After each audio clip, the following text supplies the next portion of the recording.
كلب مسعور يهاجم عددا من الأطفال ويرسل 5 منهم إلى المستعجلات.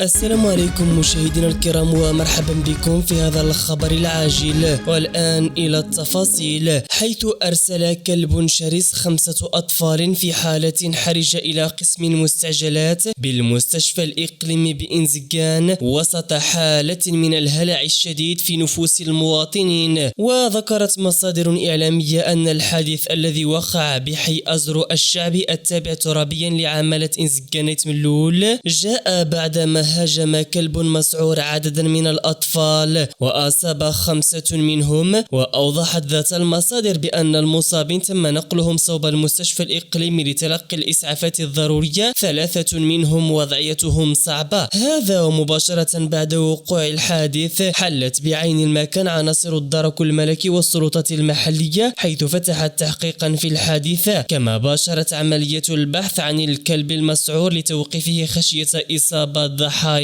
آخرون.